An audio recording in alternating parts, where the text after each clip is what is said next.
Signore, mol cavaliero, mel che dogno, mel che se le co. Enough already.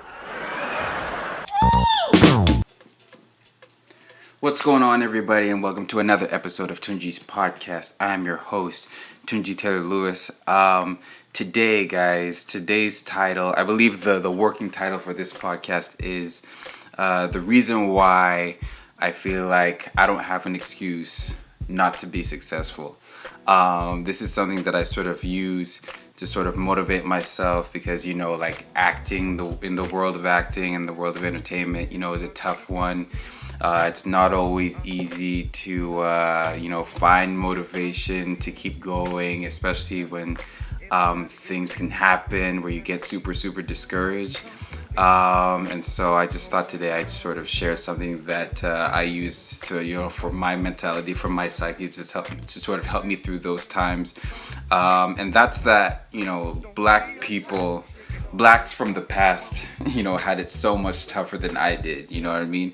And if those black people can make it through the circumstances that they made it through during those times, well, then I can certainly deal with the things that I have to deal with, in 2019, right? And, granted, it's not all the way, great for black people. We still have our bouts of racism. But compared to what they were dealing with in the 40s, 50s, and 60s, like, it was no joke. So in the edited version of this, I'll put a clip of Sammy Davis Jr. At the beginning.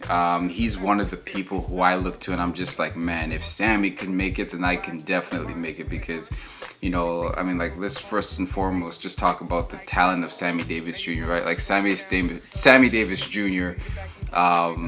Was probably, the most talented individual, in the history of Hollywood, right? You talk about somebody who could sing extremely well, who could dance extremely well, who could play multiple instruments extremely well, whether it was drums, trumpet, keys.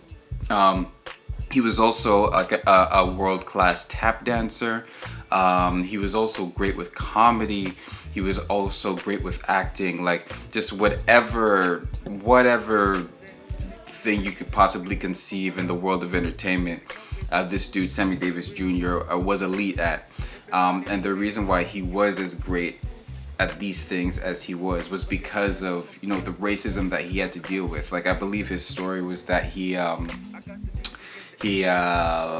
was like sent to an army base or something. Like, he was sent to the army, and in the army they're like super, super racist. Like, I believe he was on the Navy, so he was out on the boat with a bunch of white people, right? This is back in like the 40s, something like that. And he got the full treatment.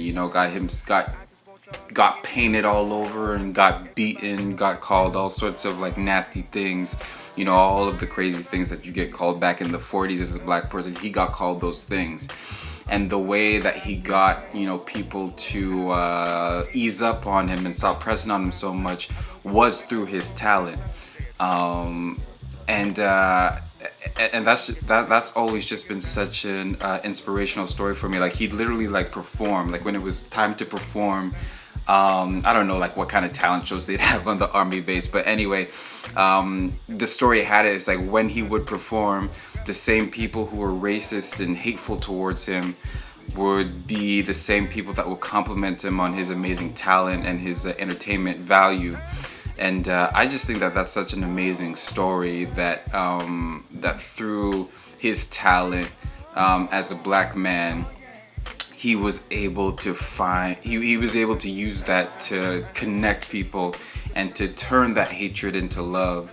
And if you look through not just the story of Sammy Davis Jr., but many other black entertainers, but I guess we'll focus on Sammy Davis Jr. right now. He got the whole bit, when he was coming up as a tap dancer with his dad and his uncle, I believe. They would be the main attraction for the stage that day, but then they would have to enter in through the back room, and they wouldn't get a hotel room or a green room to stay in. They would have to stay in a closet, you know what I mean?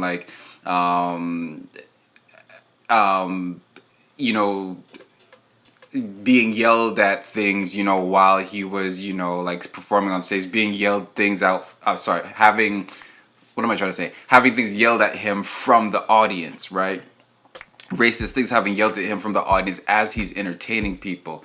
He also had like his own like personal troubles, like losing his left eye, I believe, in a car accident, right? And now he's a black man who's small and also has no eye. And yet with all of that going up against him, right? His talent was so great that Frank Sinatra noticed him. You know what I mean? Frank Sinatra gave him that cosign, whatever venue that he went to, whatever time he was collaborating with Sinatra. Sinatra was just like, hey, you don't bother this dude, you treat him like an equal, right? And I just gave you like definitely like the boiled down version because like there's only so much time I have to explain all those things. But I guess my main point is that Sammy Davis Jr. persevered through things that like I could never think or dream of or fathom, or I could never imagine like the psychological damage that was done to him because of all of that shit that he had to go through. Same thing with James Brown being a black man coming up in the entertainment industry. Same with freaking Little Richard being black and gay coming up during the 40s, 50s, and 60s. Same with Ray Charles. Same with Aretha Franklin. Same with Billie Holiday. Same with every old entertainer from that time. They had to deal with so much, and yet their talent was so great and their entertainment value was so great that their art not has stood the test of time for sure, but during that time, brought white people in, to the black world, and was sort of like the olive branch to cause a bridge in an era that was so much more segregated than it is now. We talk about Trump, we talk about the difference between like Republicans and Democrats and how divided the world is, but sometimes we forget that it was like a whole different ball game not even that long ago, like 40, 50 years, like 50, 60 years ago. It was an entirely different ball game. And so, man, I guess just to tie it all up and how that applies to me personally, it's just like, I look back on these black entertainers and I'm just like, okay, these black entertainers had all of society going against them. Like, there was almost no way that they could win in a mainstream way. Like, there was just like no, like, everything was going up against them. And now in 2019, I have people, there are, structures and systems that will not only be tolerant of me as a black man, but will go out of their way to support me as a black man, because there are people, in the higher ups who understand the importance of diversity. Like, that's like this is an incredible time that we're living in. I also have the ability to put out my own content and to go direct to consumer rather than having to go through, any executive or any media executive or any,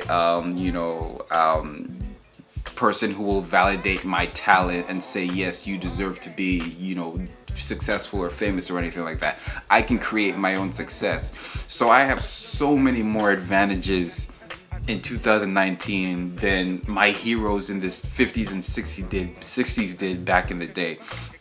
And so when I think about it from that perspective, man, I'm just like, yo, I have zero excuse. Like, I got to make my dreams come true. I got to become successful, by my standards. Like, I got to do this, man, because if they were able to become that great with just a few, and all they started with a few was with a few peanuts.